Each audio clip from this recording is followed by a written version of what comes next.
If you're disabled or PTS stable and you're in the land of the free, not the fair, because we don't bloody share, and you can't afford a medium rare at the pub or any decent grub, and you can't afford a drink, not even a soda stinks, so you give a wink to some old bat with a witch's hat who'll cook up a batch of rat, a tui, with a cup of Ribena instead of a colada pina.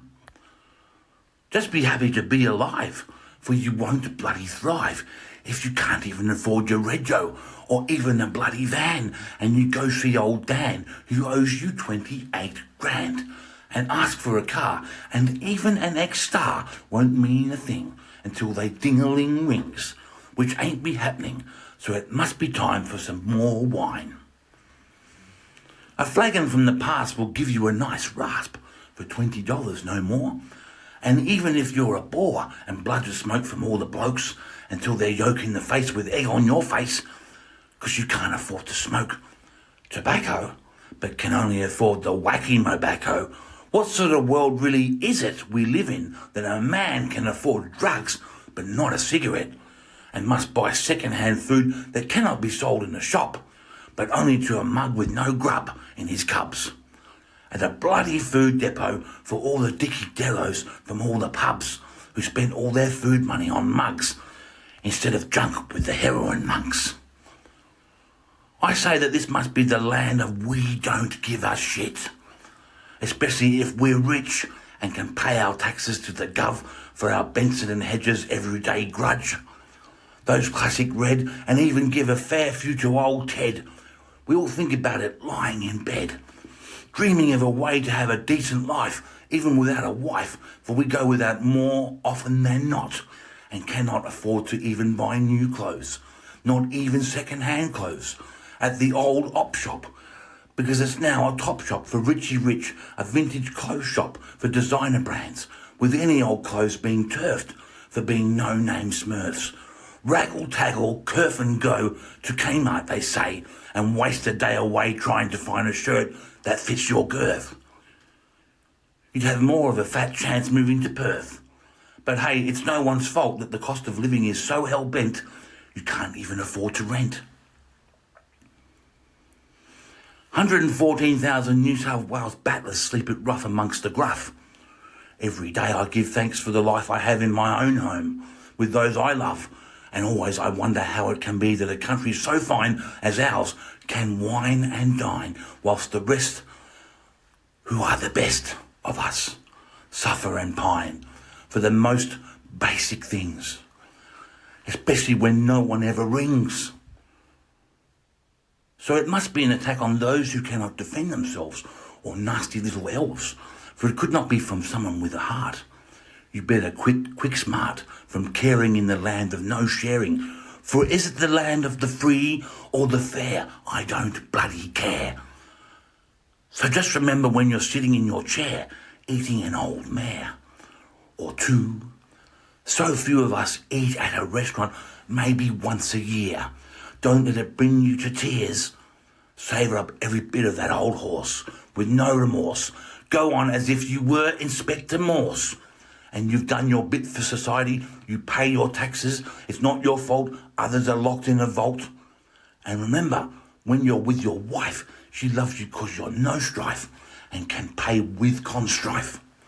Not like the bloke down at the old mill wanted by the old Bill, who makes a pittance of your smittens and eats his potato pie with delight and loves his wife all through the night, and shares a cuppa with any old nutter to keep his spirits high and dry, for even he cannot afford a lifestyle so deserving, and so he is reserving anything he can, for he be that man headed for the can, eating chicken sausages out of his frying pan, waiting for the day they will take him away, and he be a better man than you or I, for he ain't shy, and when he says something he means it, and does what he says, for he be more bold than the Prime Minister of old, and will share his bread even on death's bed with any old nutter who has no butter.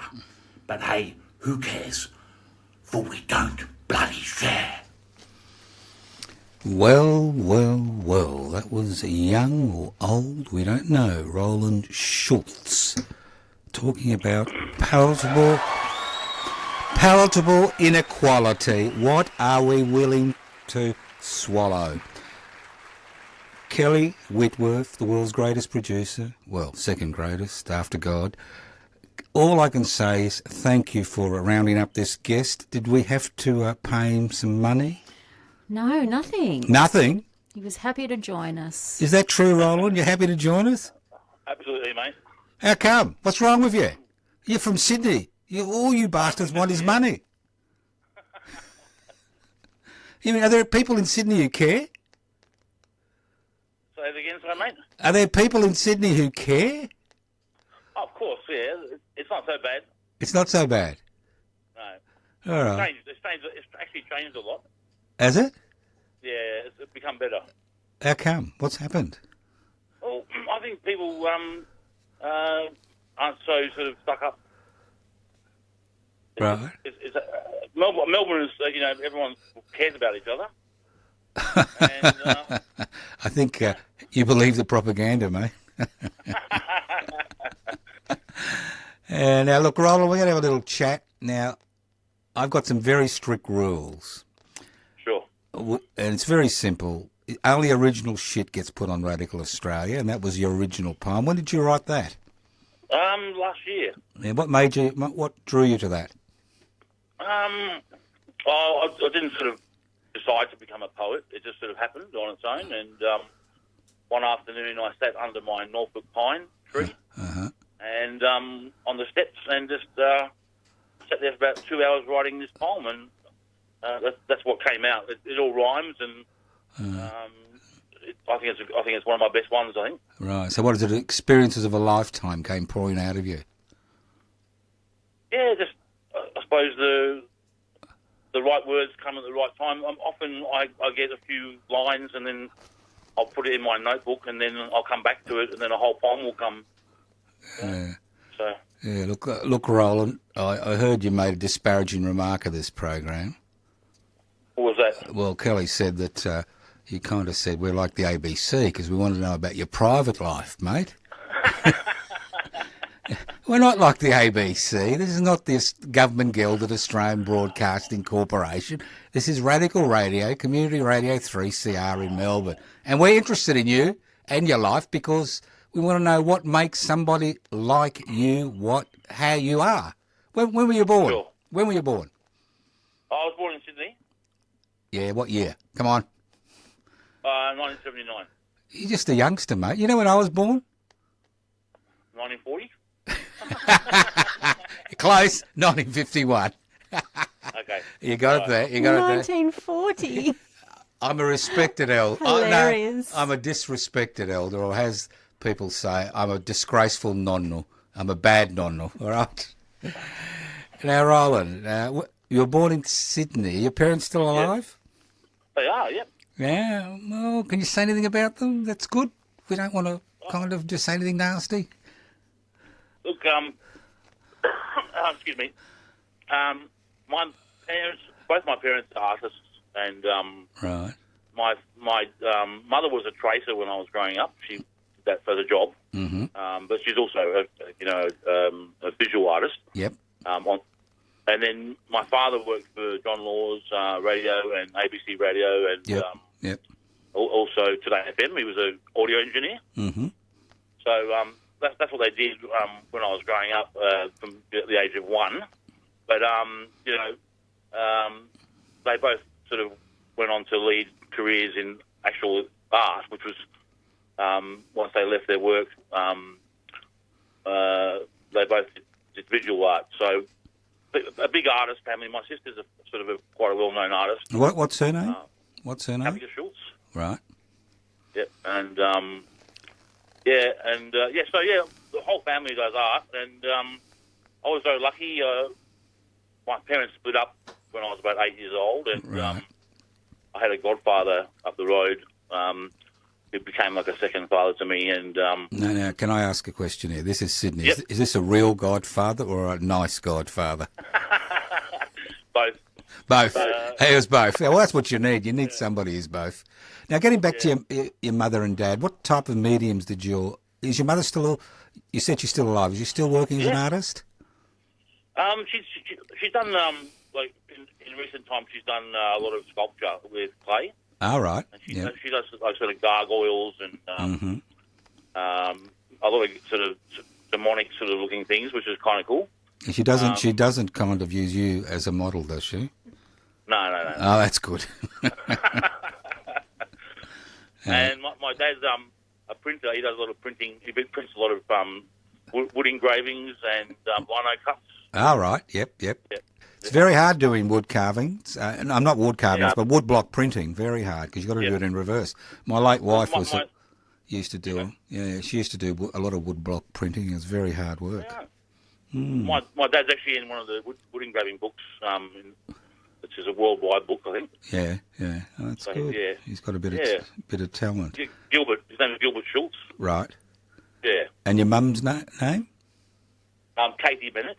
Katie Bennett. So if we want to look them up on the virtual platforms, they will come up if we put up their names and your sister's name.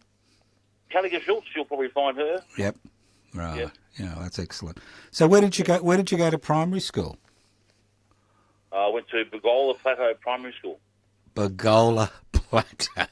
Was it flat? That's what I want to know. No, it's not flat. It's not flat, but it's... I thought... Typical Australian irony, isn't it? It's not flat. But At the top of a mountain. Really? Yeah. You're not making this up, are you? No, I'm for real. For real? On top of a mountain, it was called... Oh, well, so it was the flat part of the mountain at the top, was it? Yeah. And I ended up actually going to Newtown Performing Arts High School. Yeah. How come they sent you to Newtown? Couldn't you learn a trade or something, or go to university and do something productive? Why did they send you to art school? I actually I studied to be a chef. Excellent. And then I went back to school. That's why I went back to Newtown, because I was a musician, and I got in on my performance, and I also got into the Conservatorium School in Sydney, which was pretty hard to get into. It is very hard. What instrument? Guitar. Guitar. Do you remember? Did you have to do a what do they call it? You had to come in with a portfolio of some type, or you just turned up with your guitar? I had to play a classical piece, and I played Asturias, which is a famous guitar piece that Segovia made famous. It goes, maybe you remember that? Kelly would, I wouldn't. I'm tone deaf. Yeah, but Kelly can't talk to you because she's eating a brownie we got for free from the cafe next door because they've closed for the afternoon, and they give away food to losers like Kelly and me. Isn't that right, Kelly? That's right. It was very nice. I thought I'd expose her, you know. I thought you bought it for me, but it's actually a freebie. Yeah. I bought the coffee for you. All right. That's right. I mean, I use the old payola line because of his dad worked for John Laws, and he was very big on payola. Oh. Payola. So I thought people would get the joke, but obviously they Went didn't. over their heads, didn't it? Went over their heads. Did your dad get any payola, or all went to Johnny Laws? Paella. Yeah. Paella. No, money, payola. Yeah, I think they gave him quite a few different cars as well. Oh, really? Yeah. Yeah. You know, Johnny Laws is still broadcasting. One of our producers from another show I do, Talkback with Attitude, he's gone up to Sydney, young fool, and he's working in the radio station where Johnny Laws is still broadcasting. Wow, I have heard him on radio in the last few years, yeah. Yeah, he's still. Yeah, so little does he know there is a mole in the organisation. So how about a quick poem? Yeah, sure. Yeah, this is it. If it's original, we want to hear it. I'm only original, baby. Good. All right, you ready? Yep. Okay. What say you to being a big, big baby, being a lady or a tradie, that God is not only a man, but also a woman, and that they be two intertwined as one, who not only had a son, but also a lady, to make big, big babies, just like you. Good. Good. We love it. Well, I don't know. We like it. You love it. You love it. I find it's a good play on words. That's what we like. Yeah. So now I hate to ask you this, mate. You know the arts doesn't pay much. Here you are. You're at the conservatorium. You know, you're on a scholarship, I assume, or did you have to pay your own way? Well, I've had a choice between the Conservatorium and Newtown, and I chose Newtown. Why?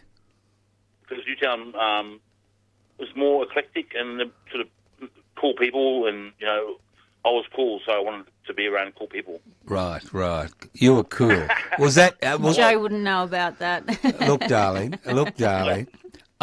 In the Melbourne Times, when that was around, I was described as a Collingwood hipster. You can't be cooler than a Collingwood hipster. Little did they know, I'm just a boring old grunt. Well, I used to smoke good and gum cigarettes when I was at high school, and those are pretty hard to get these days. Well, drum, it is bloody... You try to buy a few ounces of drum tobacco these days? Oh, yeah, it's disgusting. Yeah, you know, I'm not talking about from a... chop shop, but there aren't many left in Melbourne. They're all been firebombed lately. Yeah, have you got that problem up there? Yeah, you can't buy chop anymore. No. How come? It's actually, I heard the jail sentence for tobacco is worse than for marijuana. Well, yeah, marijuana's nearly legal. We've actually got 2 members of the Legislative Council from the marijuana party in this state. Okay. So what did you learn at Newtown? Well, I just stuck in all the classes, and I had a long trip to get there. It was more than an hour on the bus and train, and so in the end, I ended up leaving. I didn't finish the course. I just worked out that I was actually doing better on my own, teaching myself. I was getting more out of doing that than I was from the classes in the end. So. Because it was kind of going into a jazzy sort of thing, and I was a flamenco player, that was what I was trying to be. Yep. And so, I just ended up training myself at home 10 hours a day or something like that, Did you ever get to Andalusia in Spain as your flamenco player? I did. I went to Madrid for a little trip. Yep. What did you think of that? I got robbed by Moroccans, actually, and had to come home. Welcome to Spain. As long as you didn't get knifed, that's the main thing. Well, I think they had a knife.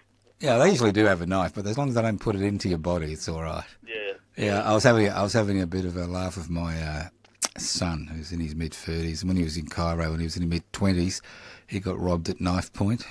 And the thing is, he said to them, "Here's the money. Thank you for being so nice to me," in Arabic, he said to them. Yeah. That's great. Well, in those situations, you've got to be cool, mate. Just money, isn't it? Well, did you get angry, did you? Yeah, did you play it cool, Rowland, or were you cacking yourself? Well, it was actually these guys who were playing soccer in an alleyway. Yeah. And they, they just stopped their soccer game to basically rob me. And they held me up with a knife, I think, and they sort of took my wallet without me realising that they'd even taken it. Yeah, perfect. They were so good at doing it; that was just unbelievable. And, yeah. And then I was just very lucky because there was another Australian guy in Madrid I was able to stay with, called Damien. Yeah. And and I was able to stay there whilst Qantas, organised another flight for me to come home. Right. So it was a bit of a downer, but I ended up teaching myself flamenco, and I got right up there in the Australian scene. I was very well known, and all original stuff, which was something I'm still very proud of today. So right, is there any way people can access any of this work? Is there any where do they go to? Where do they go to access it? Apple Music, iTunes, Spotify, Amazon. YouTube, SoundCloud. Hopefully you're getting a few cents in royalties.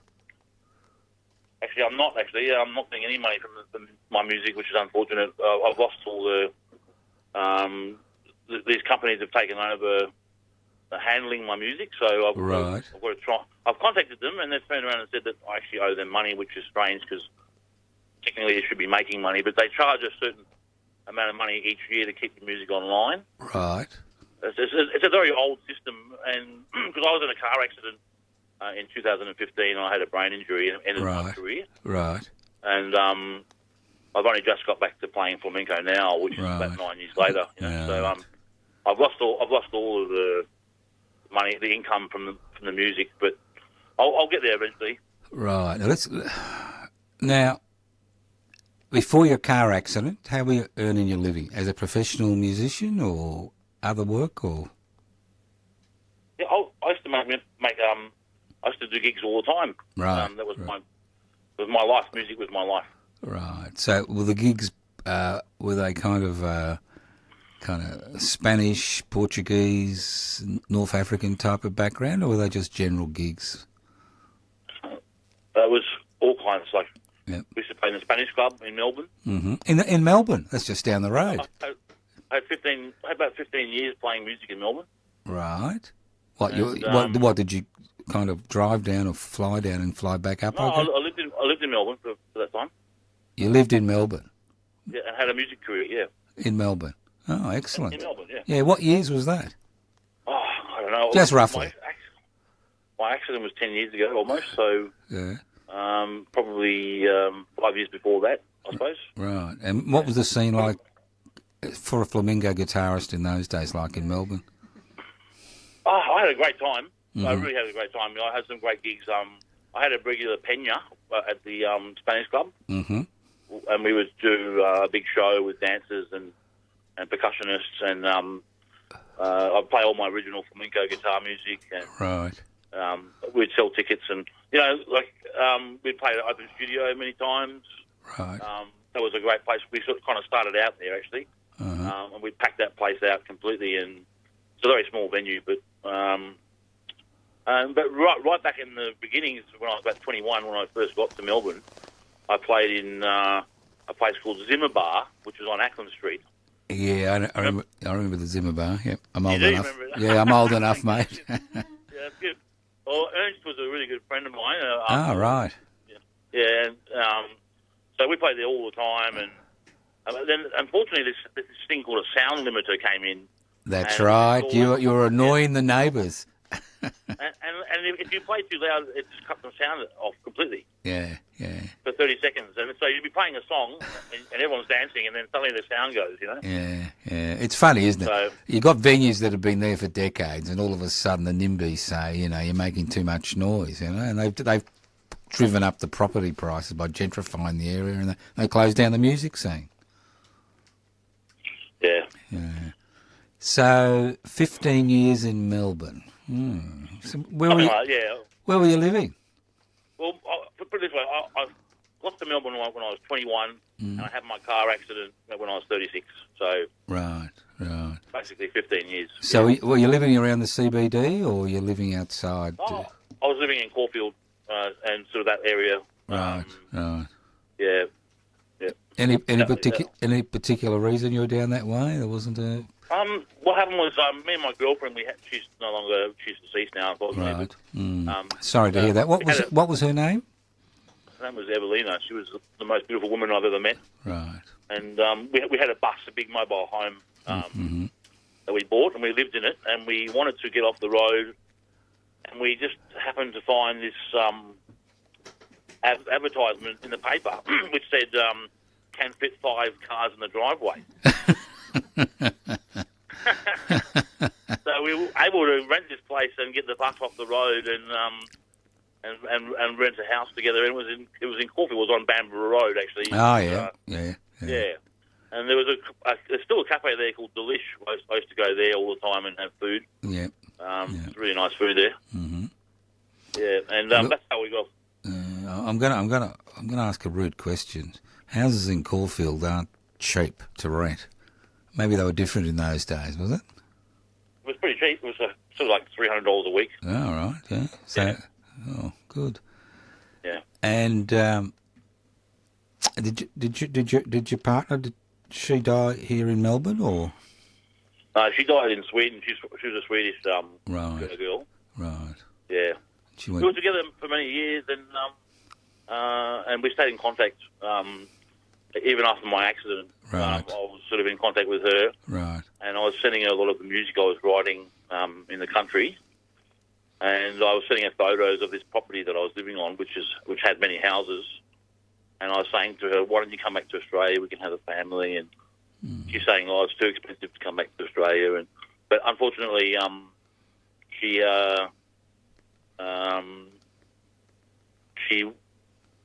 a nervous breakdown. Right. In Sweden, and she'd had an abortion when we were together, and she never forgave herself for it. And it may have sort of ticked off when I said I wanted to have a family with her again. And Right. but so she ended up in a psychiatric ward, and so she's from Malmö, which is in the south, and she was living in Stockholm, and because she was with her family, and they sort of put her into the psych ward in Malmö, they had to transport her from Malmö back to Stockholm, where she lives. That's the law in Sweden. Right. And so when she got to Stockholm, they just assessed her and said, "There's nothing wrong with you. You can go." And they didn't give her any medication. And basically, she went home and she took her own life. So that's what happened. And it really messed me around for many years. You know? It would. Yeah. Because she was like, if I think about it, really, she was the love of my life. You know. And I really wish that I'd somehow made it work again between us, but because of my accident, I was sort of a bit debilitated. Definitely, I was disabled, and I was a different person, and I was just happy that I wrote this album called Pan's Lament. Right. And I was able to send that music before it was released to her email account, and I know that she was listening to the songs I was sending her, and so that album, which is on Spotify and Apple Music, Pan's Lament, it's a beautiful album of eclectic sort of guitar, fairy tales, and lullabies. So, and I just feel I have solace that she heard that music before she died. Right. There's a song called "Fly, Fly, Evelina," which is a beautiful song. It's on the album, and basically it's almost like a poem. She's the music, and my guitar is her tree with wings. Do you know what I mean? Yes. Yeah. You don't remember any of it, do you? Or Of what, the poem? yeah, have you got it? You haven't got it with you? That is basically, if you listen to the guitar track, That's what it the means. yeah, right. Yeah. Look, feel free to burst into poetry anytime you like during this chat. It's kind of a free roaming type of. All right. If you feel like if you want to feel. I've had a sign from She Who Must Be Obeyed, the producer. I've got to do a station announcement. This is Radical Australia on 3CR. We're chatting to Rowland Schultz. The program is podcast. You can access the podcast by going to 3cr.org.au. Sorry, Rowland, but she forced me. That's all right, mate. We hope you're enjoying your 3CR podcast. We're a community radio station that does one big fundraiser each year. Right now, we need your help to raise $275,000. We hope you can contribute. Head to 3cr.org.au/donate and please make a tax-deductible donation. And now, back to your podcast. I go by Rowland G. Schultz these days, but... Rowland who? Rowland G. Schultz. G. Schultz. So there is another Schultz out there, is there? You're not related to Sergeant Schultz, are you? No, that's a bit of a silly one. That's right. That's Have you got another poem to crack out? Sure. Would you like a sort of a semi-religious poem, or whatever you like. It's okay? All right. Whatever you like. You ready? Yep. All right. We live in Australia, mate, and we sell our best produce overseas at any rate. To the highest bidder, we ain't no winner. Pineapples from Vietnam, peaches from China. You've got to be kidding, or this is a winder. A wind-up, I say, and we ain't very gay. Don't take gay the wrong way. I'm not very happy, I say. The chappy who ain't so happy, even rather crappy. Wiping my bum with Chinese toilet paper, dum-dum. So the moral of the story is look after your own and take your fingers out of the pie, Peggy, and don't give a loud moan.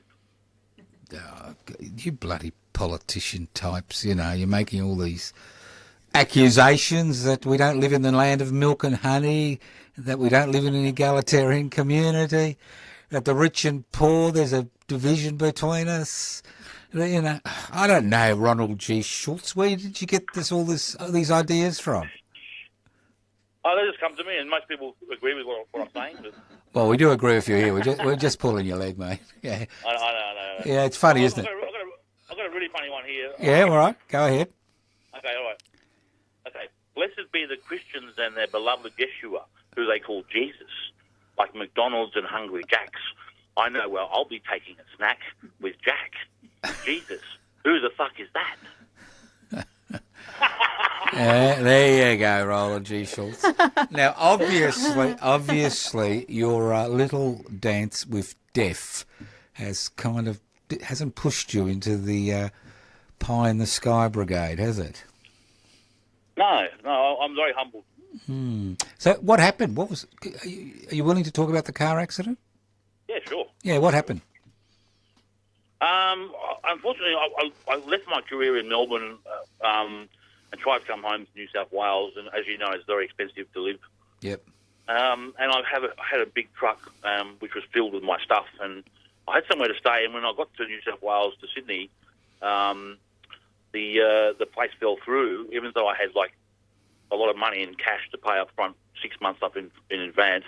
Right. And I had nowhere to go, so I was sleeping in my huge truck, and that went on for quite a while. And I just happened to be in Bondi, and I was visiting a friend. And when I left to drive away, French backpackers were driving on the wrong side of the road. And as I left my parking space and drove into the lane to drive away, they were on the wrong side of the road, and they drove into my driver's door at about 80 k's an hour. Right. And so the shock went through my arms into my spine and popped 6 of my Discs in my spine out. And I had a head injury from hitting the windscreen. It was pretty fucking scary. Excuse my language. Yeah. So were you conscious or unconscious after the collision? Totally conscious, and Right. So it just was one of those things that happened, and I took photos of the guy's license and Yep. the damage to the vehicles and everything, and Yep. that was I just left it at that, and basically it was about 6 months later after the accident where things started going really bad for me. Because I didn't realise how damaged I was, and I would wake up in the middle of the night screaming in agony from this neck pain. It was affecting my left arm, and I was having trouble driving, and it was just horrific. The pain was so bad. I was on very strong pain relief, and it wasn't working. And did anybody bother doing CAT scans or X-rays or anything? Well, unfortunately, I never went to hospital for the accident. Right. So I just did it on my own, and I went to see a rolfer. I'm not sure if you know what a rolfer is, but Explain to the listeners. Explain to the listeners. So a chiropractor is one thing, but a rolfer is much more advanced. And he spent 3.5 hours massaging my discs in my spine back into place. Which stopped the pain, but because there was a head injury, I had trouble sort of talking and also walking, and I had a sort of my left arm was a big problem, and it ended my guitar career. So what? You never went to get a medical opinion, get some radiology, or it didn't cross your mind? Well, basically, I haven't spent too much before my accident. I hadn't spent much time in hospital, Yeah. So, I did have a CAT scan done, an MRI scan on my brain done. Right. In the end, but it was quite a few years after the accident. So Did that show any residual damage? No, they said I was okay. Right. Yeah. But you didn't think you were okay, and the people who knew you didn't think you were okay. Yeah, I fell apart. I mean, I ended up having a nervous breakdown. Right. And I lost my whole career. I lost my girlfriend. I lost my baby. Yep. I lost my all my instruments. I lost my music career. I lost my vans that I had. I lost all my recording equipment. I lost everything in one go, and I ended up homeless for a little while. Right. But I ended up landing on this property in Booral, which is near Stroud. It's a country property. Friends of my family, and I was able to stay there for a couple of years and rehabilitate. Right. And what did that entail for you? Well, my dad actually had to look after me for a while. Right. I used to piss and shit myself quite regularly, and I had lots of problems with life in general and with thinking and speaking. I was basically, disabled. I was totally disabled. Did you kind of access any payments, disability support pension, anything like that, or were you denied that? Not at that time. I was persist. I'd been a busker before. For many years, I've been a busker, and I've made money to support people I loved, and so I was very persistent about making my own money. Right. And one of the things I did on the property that I was on, because I had no income, I worked on this four-wheel drive that was there, and it was actually filled up with rats had made it there. Rat heaven, Rats heaven. Yeah. So you're telling me there was nothing in the seat, all right? It was rat heaven. It was rat heaven because it was a macadamia plantation, and they were storing up their food there. And I spent about a week cleaning this four-wheel drive from top to bottom. Yeah. And we were able to. The guy who owns the property was able to sell it for $1,800, right? Which he actually gave to me, which was very nice of him. Yeah. It took me a long time to get onto sort of support from the Australian government. Yep. I just was very adamant about trying to be independent, self-sufficient. Yep. Yeah, independent. Yeah. Mm. So, how did that affect your career? Not just in terms of music, but is that when you branched into poetry, or you branched into poetry before the accident? No, poetry has only been a sort of recent thing for me in the last year and a half, I suppose. Right. Yeah. So, was there any defining moment when you, or it just happened with the poetry? I'm very creative, and I went to Newtown Performing Arts High School, so you get all sorts of people there, from all sorts of walks of life, and I'm very versatile. I was not only a very well-known flamenco guitarist, I was also a very good oud player. You're kidding. You're kidding. I'm serious. I really was. Oh, you'd be in demand. You'd be in demand everywhere. It's a bloody hard instrument to play. It is, and I played it very well. And then there was also, there was a period where I used to, in the beginning when I first started out with music, I was an Arabic percussionist, and I learned from a guy called Sid, and he was he was actually a Hare Krishna monk. Right. And we used to go busking and touring around the east coast of Australia, and I was like his disciple. Right. That's right in the very beginning of my music sort of thing, Yeah. And I used to buy my ouds off a guy called Tarek Sawais, who's he used to run. I think he still has a stall at the Glebe Markets in Sydney. Right. He sells Arabic drums. He would have got all that stuff from Cairo, I assume. He does, yeah. The Mecca. Yeah. Of that. I would have bought about 5 ouds off him when I was a young bloke. Yeah. And he's friends with Joseph Twildress, and Sid knows Tarek as well, and I think he's living in the Blue Mountains now. But there was a whole scene back then, and that was what I grew up with, and so I've always been very versatile, and I've done different things. I played acoustic guitar for a little while. Right. I played flamenco. I played bossa nova. Tell us about bossa nova. How hard is that? It's really hard. That's why I'm asking you. Explain to people why it's hard. It's actually it's getting the right notes in the right places. Yeah. So if you're a lead, I was a lead guitarist. Right. There's a song called A Train. It's on YouTube. Yeah, if you search A Train Rowland Schultz, you find it. Mm-hmm. And that's a real good bossa nova track that my mate composed, and I played the lead guitar to it. So yeah. So up and down the east coast, or did you go to West Australia? No, I never went to Western Australia, and so I went around Australia. Right. Yeah. Right. So what are you doing these days, apart from talking to us, Rowland G. Schultz? I have a pretty good life. Excuse me. You live in Sydney. You live in Sydney. Yeah. You got a good life. I do. Yeah, I do. What's going on here? Come on. You're not a godfather. Your godfather didn't kind of put you in the business, did he? No. No. All right. Look, everybody in Melbourne, as you know, thinks everybody in Sydney's a criminal. All right, we know that. Oh well. I'm sure you're not. Yeah. Good. So what are you doing? What are you doing these days?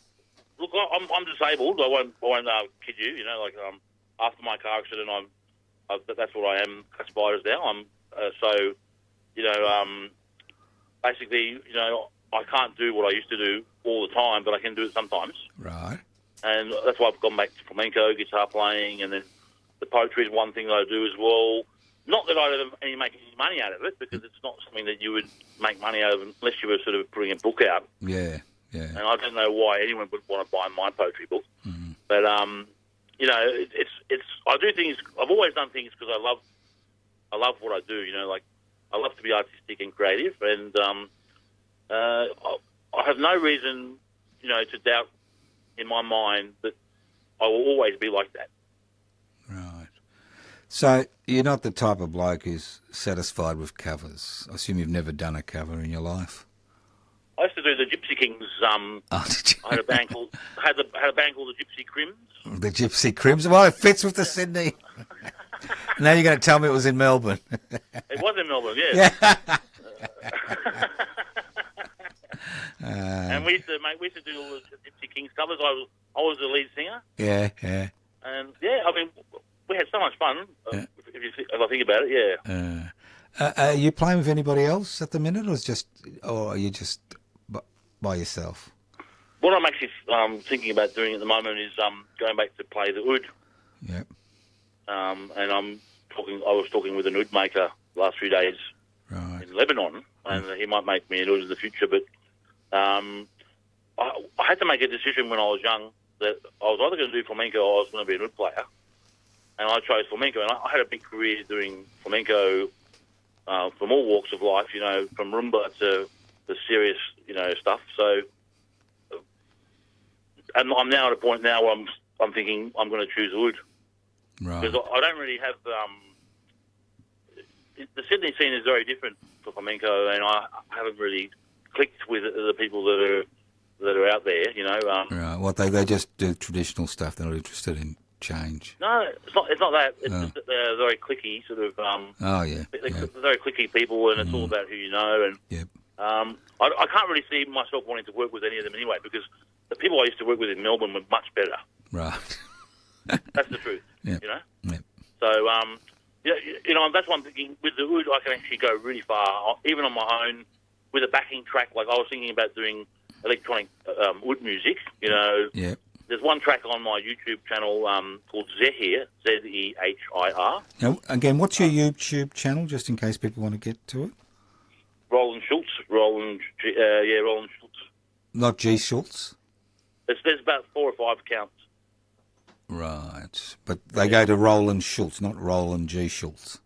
Well, if you search in the search bar, if you search Zehir, Zehir, Rowland Schultz, it'll come up. Right. And that's got electronic beats behind the oud music, and also a Turkish singer called Asu that used to live in Victoria, and a guy called Byron. I can't remember how to say his last name, but he's a Greek guy. He's very popular in Melbourne. He lives there. We're still in touch with each other. He's a good bloke. He's playing acoustic guitar and violin on this track that we did probably 20 years ago. Right. but it's something I'm thinking of doing, for my future. Do electronic oud music with the beats. I could do that anywhere. I could set up and just play the beats and play along to it. So Right. I'm thinking about my future now, because putting together a big flamenco group again, and with all the rehearsals and all that sort of stuff, probably it's not going to happen. Right.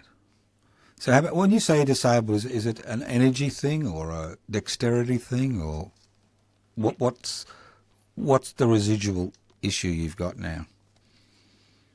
I don't know. I'm just not the same person, What, you can't concentrate, or your hands aren't as strong as they should be, or? I can do stuff very well. I mean, I can play almost as well as I did when I was very well known. Right. But I lose interest in it. Right. Right. Yeah. I don't have the. I put the guitar down sometimes for weeks without touching it. That's why I need something new. It's time for new beginnings for me. I want to do. I think I'm pretty sure I want to do the oud music. Right. And give that a really good shot, because I never really did that with my life. I put everything into flamenco, and Right. and I did have a really good time, and I did do a lot of gigs, and I did have amazing connections with people. But now it's time for something new, and I think with the oud, I'll be unstoppable, because I can play as much as I like. I don't need anyone else to back me up. Yep. If I need to play with someone else, it will be a percussionist, and I can use all kinds of different percussionists. I could even play along to a drummer, if I wanted to. So it's about being versatile and doing something new. And I mean, I could put myself into that and make that 24/7, if that makes sense. But Yeah, it does. with flamenco, I've really sort of been beaten to a pulp with what happened to me. Yeah, I understand. So, the chicken and egg thing, is it hard work, or is it innate talent? I mean, obviously you've got innate talent, but a lot of people don't progress with their music, whether they got talent or not. You have. I don't know. You know how people study theory and all that sort of stuff? Yeah. I've never done that. I've always just been. I feel it. Right. I don't know much about theory at all, actually. So, but I know all the fingering on the fretboard, and I know what works and what doesn't work, and I think there's something special about that, like a sort of magic, that you find the right notes in the right places, where someone who's done all the training may just be sort of a bit more ironed out. More fluid or whatever. Yeah.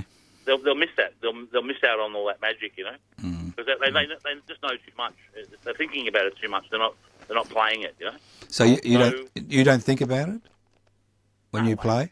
No. I'm just feeling the whole thing all the time. Right. So where are you living these days? Still in Sydney? Yep. Oh, you're not coming back. I'm sad about that.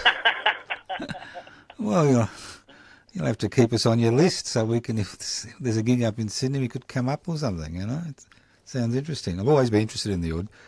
I mean, people think I hate music. That's the persona I play on this program. But, I mean, to play the oud is extraordinary. It really is. It takes a lot of talent, innate talent.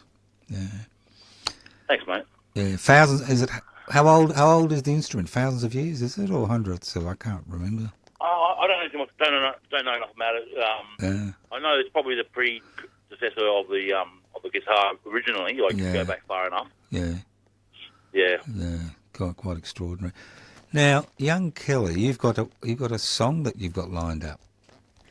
I do. How long is that going to be, do you think? 3 minutes. Well, why don't we do that, and then we could don't hang up, mate. Then we can finish up. Okay. All right. Let's just see. I'll put it on play. She's so talented, mate. You need a good producer. Here we go.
Roland, wow. that's brought back memories. I am positive that my late wife and I, Ellen and myself, went to a few of your gigs at the Spanish Club because we knew a few Spanish people in our time. And I'm sure we'll take There you go. It brings back memories. Look, that's extraordinary talent, mate. That is extraordinary talent. Give up the poetry. No, that's also good. We're very much like that poetry style you've got going on. Yeah, she's into the written word, you know. I recorded that song actually only 2 weeks ago on Did you? the guitar. Yeah. Wow. 2 weeks ago. Oh, my goodness. Yeah. Oh, come on, mate. Get back in there. You're ready. We're missing Maybe. you. We're missing you. You're Goodness. ready. You're ready. I mean, this program's going to be podcast, mate. We're going to make you famous. He's already famous. Well, we're going to make him infamous then. Infamous. If he's not famous, we'll make him infamous. Look, mate, look, it's been a pleasure chatting to you. Hopefully you haven't taken the jokes too badly in the wrong way, but we try to keep it rolling. But you got Can I finish off with a poem? Sure. I've got this one that I wrote because I'm obviously not very rich, and not like the old days anyway. So you might like this one. You ready? Yep. The old op shop, now a top shop for Richie Rich and Co. Don't give the poor a go. A business now, don't upset the flow. An opportunity shop for them to make a buck whilst your clothes are full of muck. Jeans for $70. Wouldn't you say that sucks? Shirts for $45. You can just stay in squalors. Forget the poor who are knocking on your door. The op shop that's now a top shop will leave you on the floor. No true word was spoken. You come to Melbourne, mate, they're everywhere. Those type of posh op shops. We're the capital of the world. Yeah. I know, mate. I know. Bring back the 90s, I say. Yeah. Look, all the best for your future. Always, mate. You're a great Australian. It's been a pleasure speaking to you, and hopefully we can share your story with lots of other people. The program will be podcast by the very talented Kelly Whitworth. Thanks, Kelly. Thanks, Roland. Chat soon. Bye. Bye-bye. 3CR Radiothon 2024. Sound on for solidarity. You've been listening to a podcast produced at 3CR Community Radio. It's Radiothon time. This year, we need to raise $275,000 to keep the station going. Any amount you can afford makes a big difference. It's so easy to donate. Head to 3cr.org.au/donate. We rely on the community's support. Thanks for listening.